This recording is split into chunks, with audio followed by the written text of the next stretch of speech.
Congratulations to Western Kentucky for a great, hard-fought battle. It's a good team. It's an NCAA tournament team, returning 8 guys from a team that made an unbelievable run down the stretch last season to win their conference tournament, go to the NCAA tournament. Played really, really hard, heavy pressure. I thought they were terrific tonight. They're going to have a really great season, and these in-state games are always fun for everyone, and it was really good for our guys. I'm proud of how our guys responded and just kind of kept grinding away. We felt like this was a great run, potentially a first-round game for us. That's how the guys wanted to go into this game, and it was exactly kind of what we wanted. There was a ton of frustration oozing throughout the whole game, and I thought our guys did a great job of staying together and just kind of being okay with just going to move on to the next play. And we certainly didn't play close to perfect, but I thought the guys were in it the whole time. So it's awesome. Have a great Thanksgiving. Mark, as back and forth as that game felt at some points, that's the lowest you guys have held a team to field goal percentage so far this year. What did you like from the defensive effort and the response when things did get close? Yeah, I thought we had some great defensive efforts. I thought Jackson Robinson was unbelievable on the defensive end. I thought he was fantastic. Lamont and Otega set the bar really, really high. I thought those guys were great. Andrew Carr, I thought, was great in every facet of the game tonight. I thought Andrew was just a star on both sides of the ball, all sides of the ball. And I'm really proud of that. That matters to us. This defensive field goal percentage is really, really, really important to us, and it's a cumulative effect. It's not just us really focusing on being there on the catch and being disciplined about guarding vertically without fouling, but it's also the pace of the game starts to have impact, the movement starts to have impact, and all those things working together. I was really proud of us defensively. There were several stretches in the game where we weren't functioning great on the offensive end, and we were finding great joy on the defensive end of the ball, and that is a winning formula. Like, we're going to have games where, it wasn't a great offensive game for our guys. They still scored 87 points. That's the crazy part of it, right? But on the defensive end of the floor, if we can really find joy there, and if we keep going back to the well over and over and over again, we have a chance to win. We have a chance to win and win a lot of games and win big. So I was thrilled with that tonight. It was really special. It might not be the most aesthetically pleasing thing, but it was an awesome effort on the defensive end by our guys. Hey, Mark, back corner, right over here. Yep, a little more. Hey. There it is. Hank was talking about the way you guys cut to the basket, hard, full speed. On a night like tonight when your 3 ball's not really falling the way it used to, do you learn a little bit more about your guys to stick to it and keep attacking the basket and not let it affect them? Yeah, we weren't great there tonight. But, the truth is we haven't really faced this pressure, right? But we're going to face it a lot. And so I was really, really excited going into this game because we just need to learn and grow. And this is kind of the next step of evolution for the way we play. When we get right, we actually really, really punish teams for pressuring. And that's it's going to be a growth phase for us to understand what that looks like and what it means. We don't quite have that feel. We never got a late cut. We didn't get an over back door. We didn't really work the second side well. We were kind of dying in the corner. We would get to a second lift and then be dying in the corner on the rotation. And so there's so much more in the tank for our guys to feel out. And it's just a matter of getting the reps to do it. So I was really, really looking forward to this game just so we could feel that, get it on tape, and our guys will grow really fast in that area. So, I'm glad that they felt that, but we're barely dipping our toe in the water of what will be in that perspective. Mark, this game over here. There we go. This game and Duke game, kind of muddy, kind of grinded out type of games, and both times you look the stat sheet. Could we just sit in the same spot? I think you guys do sit in the same spot, too. Sorry. Okay, there we go. I'm like, it's like, where's Waldo in here? It's awesome. This game and the Duke game kind of grinded out physical type games, Yep. and both times you look at the top of the stat sheet, there's Andrew Carr's name. What is it about his play?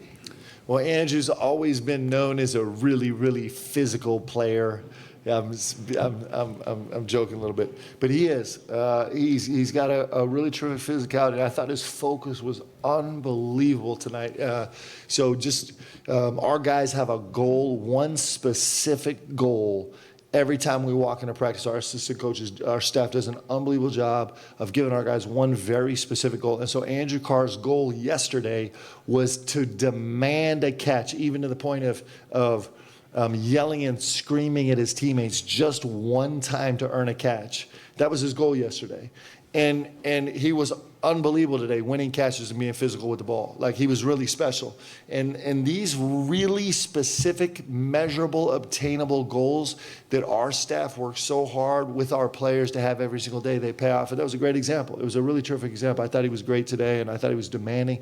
I thought he protected the ball. You think about all the possessions he had against a swarming, super talented defense. I think they're 52 or 62 in the country defensively right now. But this swarming defense they had against a bunch of undersized guys that can be really frustrating for a guy built like Andrew Carr. And he's a 3 assists, 0 turnover, 18 points, 10 rebounds guy, and was ridiculously efficient and tough with the ball. Super proud of him. Mark, you mentioned the in-state. He also shot a turnaround jumper long, which he's missed the last 3 or 4 short. He shot it long. It actually bounced off the back of the rim, went in. And these little things that he's focused on are pretty great. Sorry. You mentioned the in-state aspect of this game. Is this a game that you personally wanted when you got here on this schedule? And are you, I guess, dedicated is the word to get one of these in-state schools on every year? Well, I think in-state games are great because they're always tough. There's just added emotion, right? It just is, there's some pride to it and all the things. And so when we get them, they'll be super useful. I didn't really set out to make this happen. I think this was actually, I think this was one of the ones that was out of my hands, just part of the MTE. But, listen, Western Kentucky's got an incredible basketball history. I love everything about the team except for that red color. It just drives me crazy. But the coach is doing a great job, and it's they're a national brand, and they got a ton of pride, and they have a really good veteran team coming back that went to the tournament last year. So these are just, I like it because it's a good game, and I like it because it's an in-state game. Coach, you talked about Ortega being maybe your most consistent player after the last game. Tonight he led in the plus minus, had 18. How helpful is it knowing what you're going to get from him? Yeah, Ortega he's been like clockwork. He didn't have his best start. He's been this incredibly dynamic start the game guy. He was just solid to start the game, but as the game wore on, he got better and better and better. And he's such a luxury to, listen, I mean, this is a talented offensive team with a bunch of guys that are really talented scorers individually. And, Ortega was a large part to hold them to 32% from the field for the game. It's hard to do, and 15% from the three-point line, and Ortega's a massive part of that. And then, he just keeps producing offensively. I mean, you look at his box score tonight. I mean, he's got 18, and he's pretty efficient. He's 6 for 14 and 5 for 6 for the free throw line, and he never passes the ball. He doesn't really believe in passing, but otherwise he was great. I'm kidding about that, of course. Mark, a little bit of a follow-up on Andrew Carr. Yeah. And kind of a two-part deal, if I can make it short enough. Their coach said that he got 18 tonight, and it didn't even look like he was trying to score. Yeah. Curious about how that goes to you, challenging him to kind of demand the ball and seek it out more. And the second part is it seemed like you went small a couple of times with him and 4 guards, and it kind of gave you some spurts. Yep. We were a little more effective going small today. It was a little bit better for us matchup-wise, and it was a little bit better for us offensively. It gave us a little bit of a different look. Andrew has been special. You have a luxury of him being a starting four that you don't have to run a ton of actions for. You can just kind of pick and choose, and then he's going to go manufacture points. You think about he's 6'11", and he's handling the ball full court a lot. He was handling the ball against a lot of pressure tonight, and he wasn't just making a simple play. He was pretty demanding. And he's a 0 turnover guy on the night. He's putting himself in a lot of traffic, a lot of harm's way, and still off the bounce is a 0 turnover guy. That's really significant. And it just speaks well to his vision and his understanding of the pieces on the court and where guys are and where he can take risks and where he can. And he brings a physicality to the game. He definitely did tonight. He brought a physicality. You know, you saw him late in the game, the last 10 minutes, go twice really hard over his left shoulder and be really demanding and kind of go through bodies. And that's Andrew Carr that's really special. Coach Pope, you talked about how defensively the pressure from Western was really strong and one of the best you've seen from so far this season. You and Coach Ploner are two coaches that are new at your respective programs. What are some things that you're seeing from his program that you've liked and so far what he's trying to build there, similar to you, what you're trying to build? Yeah, I love he's playing a lot of guys. He's got his guys playing really, really hard. He's playing an aggressive style of play. He's willing to take some chances out there. They're going to continue to be really, really good. It's a terrific program. Hey, Coach, you have 54 rebounds tonight, and how important was it to get those type of rebounds in this type of game? Yeah, it was really important for us. This is a little bit of a slugfest game, and I actually didn't think we were great to 50-50 balls. That was the one thing, especially in the second half, from like minute 17 down to minute 7. I was like, man, we're kind of getting crushed in this 50-50 ball game, where we're usually really, really good. But otherwise, I thought we grounded out great. I'm really proud of the guys. It's fun. Like, we can win different ways, and that's really, really important. That bodes well for our guys and our team. And tonight, being dominant on the glass and imposing our will physically was really, really important. And I thought our guys did that. For, Amar to play, semi-limited minutes. I mean, he was under 20 and have 10 rebounds. And for Andrew Carr to get 10 and for us to be at 54 as a team is really, really important for us. One of the numbers that we love is we're a 16 offensive rebound team. Shooting 40% from the field, and we out offensive rebound Western Kentucky, which is a really good offensive rebound team, by 4, and they shot 32%, right? So they had more opportunities, and those numbers are really important for us.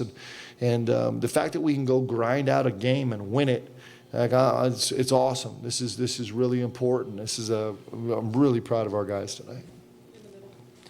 WKU kept it close somewhat in the second half. What do you tell your team whenever they have to overcome adversity? Yeah, so we talk about turning frustration into fight all the time. Our guys know that, and spitting out the frustration. The game is going to offer you all the frustration you can possibly have.